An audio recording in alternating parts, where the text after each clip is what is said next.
നമ്മളെല്ലാവരുടെ ജീവിതത്തിലും ഓരോരുത്തർക്കും ഓരോ വിഷമങ്ങളും സങ്കടങ്ങളും പരീക്ഷണങ്ങളൊക്കെ പടച്ചോൻ കൊടുക്കൂലേ. അതുപോലെ തന്നെ എനിക്കും ചെറുതായിട്ടുള്ള പരീക്ഷണങ്ങളും വിഷമങ്ങളൊക്കെ ഒരുപാടുണ്ടായിരുന്നു. ആ സമയത്ത് ഞാൻ നല്ല ടെൻഷൻ അടിച്ചിരുന്നു. ഇനി ജീവിതത്തിലേക്ക് ഞാൻ തിരിച്ചു വരുമോ എന്നുള്ളൊരു ചിന്ത ഒക്കെ ഉണ്ടായിരുന്നു കേട്ടോ. അങ്ങനെ അങ്ങേയറ്റം ടെൻഷൻ അടിച്ച് ഒരു വയ്യായിരുന്നു. ഇനി ഇതുപോലൊരവസ്ഥ എനിക്ക് ഉണ്ടാവുമോ എന്നൊക്കെ ചിന്തിച്ചതായിരുന്നു. ശരിക്കും പറഞ്ഞാൽ പടച്ചോൻ്റെ അനുഗ്രഹം അത്ഭുതം പോലെ തന്നെ ഈ ഒരു അവസ്ഥയ്ക്ക് പടച്ചോൻ എത്തിച്ചു തന്നിട്ടുണ്ട് കേട്ടോ. ആ ഒരു സമയത്ത് കൂടപ്പിറപ്പുകളായാലും ഫ്രണ്ട്സുകളായാലും അറിയണവരായാലും കുടുംബങ്ങളായാലും ഒരുപാട് സപ്പോർട്ടൊക്കെ ചെയ്തിട്ടുണ്ടായിരുന്നു കേട്ടോ. പിന്നെ ഒരു സമാധാന വാക്കെങ്കിലും ഓലെക്കൊണ്ട് അതാണ് പറ്റണമെന്ന് വെച്ചാൽ അതെങ്കിലും പറഞ്ഞ് മനസ്സിനെ സമാധാനമാക്കിയിരുന്നു. അപ്പം നമ്മളെ ജീവിതത്തിൽ ആദ്യം പ്രാധാന്യം കൊടുക്കേണ്ടത് മനസ്സമാധാനത്തിനാണ് കേട്ടോ.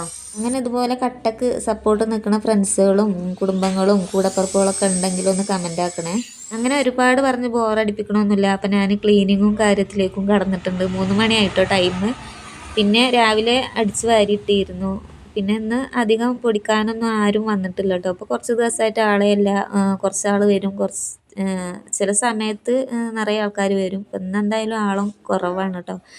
എന്തായാലും എല്ലാവർക്കും വീഡിയോ ഇഷ്ടപ്പെട്ടെന്ന് കരുതുന്നു. ഇനി മറ്റൊരു വീഡിയോ ആയിട്ട് വീണ്ടും വരാം കേട്ടോ. ടാറ്റാ.